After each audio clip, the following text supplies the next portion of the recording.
Un gros coup de buvage de concurrence pour boire un PC gamer en dessous de 1000 € et rentable quand même. Ça vous fait les gens, c'est Manuisine. Alors aujourd'hui, je vous ai trouvé une petite offre, voilà 900 €. C'est un PC qui est souvent aux alentours de ces prix-là. Donc si déjà vous voulez me voir en stream pour faire du gameplay ou pour boire la concurrence, bah, c'est tous les jours à 22h30, voilà, sauf le mardi et le dimanche. Et je vous l'affiche directement. Donc c'est les PC Fighter, donc le Fighter de chez Infomax. Et non, c'est pas parce que je suis sponsorisé par Infomax, c'est parce que bah, déjà il est rentable, sinon j'aurais pas fait la vidéo. Voilà. Donc qu'est-ce qu'il a dans le ventre? Il a un Ryzen 5600. Donc le Ryzen 5600, 6 cœurs 12 threads, j'ai même pas besoin de vous le présenter. Vous savez qu'il fait quand même du taf, hein, il est musclé, hein. Mais il faut pas trop lui demander quand même. Voilà, doser. Mais ça reste un très bon processeur, hein, même en 2025. Niveau carte graphique, il a une RX 7700 XT. Donc la 7700 XT actuellement qui domine, hein, tout simplement, sur le marché des cartes graphiques à autour de 400 €. Elle domine avec la RX 6800. Voilà, c'est les deux cartes dominantes du marché. Pourquoi? Parce que c'est trop fort. Tu plies la 4060 Ti, tu plies la 4060 tout court, tu plies Nvidia en fait. Voilà, même si les gens vont me dire oui, mais DLSS, oui, mais FSR aussi.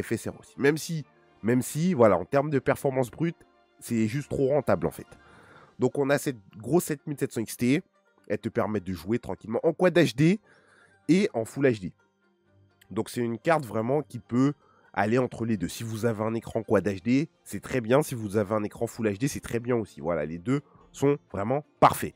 Et plus vous montez en résolution, plus la carte graphique prend le relais en fait. Donc c'est une carte qui est top. En plus, en dessous de 1000 €, c'est top. C'est vraiment ce qu'on peut rêver d'avoir en dessous de ce prix-là.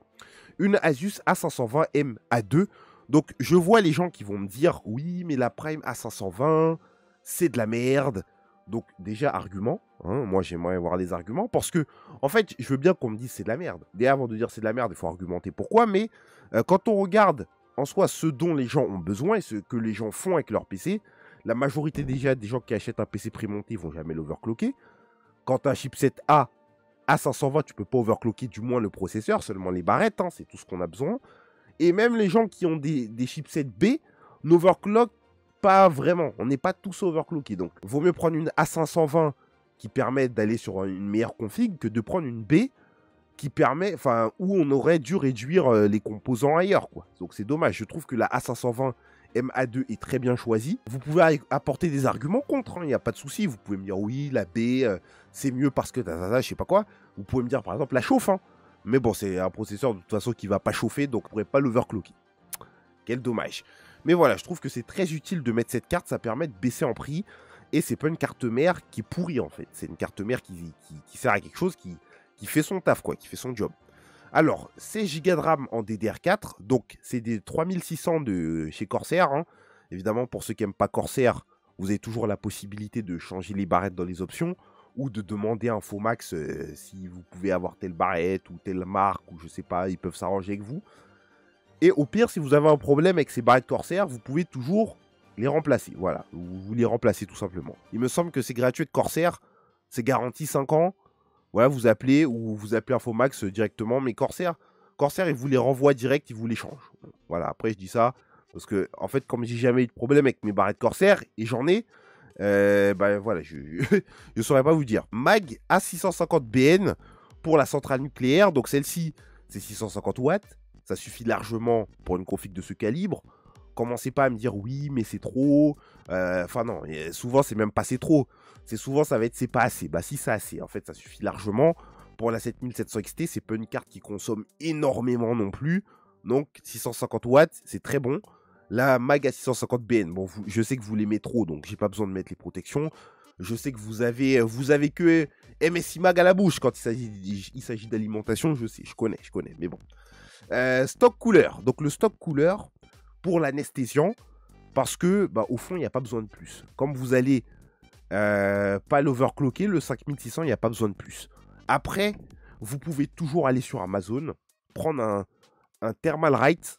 Voilà, si vous avez peur que ça chauffe trop, ça restera une peur, hein, ça chauffera jamais trop, sauf si il prend 10 ans de poussière, oui c'est possible.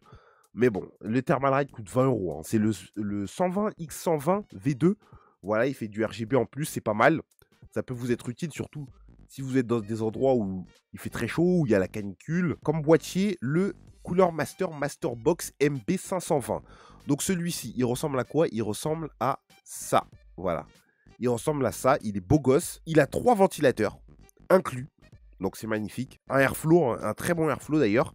Donc l'air passe devant, sort derrière et au-dessus. Donc c'est pas mal du tout pour une case de ce calibre et surtout pour le prix de la config. Hein. Franchement, on n'est pas mal du tout. Au niveau du stockage, c'est un peu dommage qu'on soit à 500 Go. Ça fait le café quand même. Et bah, t'en as pour un total de 900 €. Voilà, le PC coûte 900 €. Si vous voulez le livrer, ça va coûter un peu plus cher évidemment. Vous pouvez aller le chercher en magasin, c'est sur Paris tout simplement. Et il vient avec Monster Hunter Wilds de offert. Voilà, le jeu, on vous l'offre. Vous pouvez le tourner correctement. On rappelle que ce PC est bien au-dessus des configurations, de la configuration minimale pour jouer à Monster Hunter Wilds. Bon, j'ai pas pu voir de benchmark parce que le jeu est tellement mal optimisé où les gens ne font pas d'efforts quand ils font les bench. Donc j'ai pas pu vous trouver de bons benchmarks malheureusement parce que c'est une config que je n'ai pas, hein, tout simplement. Mais voilà, vous êtes largement au-dessus de ce qui est recommandé pour Monster Hunter Wilds. Voilà, vous pouvez y jouer tranquillement en 1080p, en Quad HD, c'est tranquille. Pour Fortnite, au niveau de Fortnite, oui, parce que je sais, le jeu préféré des viewers, Fortnite, en mode performance, Full HD. Voilà, donc tu as une moyenne de 250 frames en moyenne, c'est-à-dire tu peux avoir plus, tu peux avoir moins, tout dépend de ce que tu as en arrière-plan, tout dépend de comment, de ce que tu fais avec ta config, hein, tout simplement, parce qu'au fond, on a tous les mêmes configs, mais on l'optimise pas pareil, voilà, on l'utilise pas pareil. Si tu as des fonds d'écran animés, si tu as des mises à jour qui se font derrière, si tu as certaines options de Windows, oui, certaines options de Windows peuvent vous faire baisser votre framerate, mais bon, voilà. En tout cas, pour 900 €, c'est carré. Ça vous fait des belles performances. Et bah, ce PC n'a pas de Wi-Fi. Voilà, il a Windows intégré. Il est prémonté, tout ça, il est beau gosse, mais il n'a pas de Wi-Fi. Donc moi, ce que je vous propose, c'est ça. Ma carte Wi-Fi, donc c'est la TX3000E de chez TP-Link. Voilà, c'est une AX. Hein. Moi, j'aime bien les AX. J'aime trop ça depuis que je suis passé chez des cartes réseau AX. C'est trop bien, en fait. Elle fait Wi-Fi plus Bluetooth. Ouais, elle est solide, elle est très solide. Hein. Donc parfois, elle passe en promo. Si vous pouvez l'avoir en promo ou en occasion comme neuf, voilà, il y en a une à 44 € par exemple. Ça peut être intéressant, ça peut être très intéressant, sachant qu'elle fait un gros taf. Voilà, elle fait un très gros taf. Donc voilà, j'espère en tout cas que cette vidéo vous a plu. N'hésitez pas à partager, liker, vous abonner, etc. Vous connaissez. Et surtout, n'oubliez pas, vous pouvez passer sur le stream à 22h30. Allez, ciao, à la prochaine.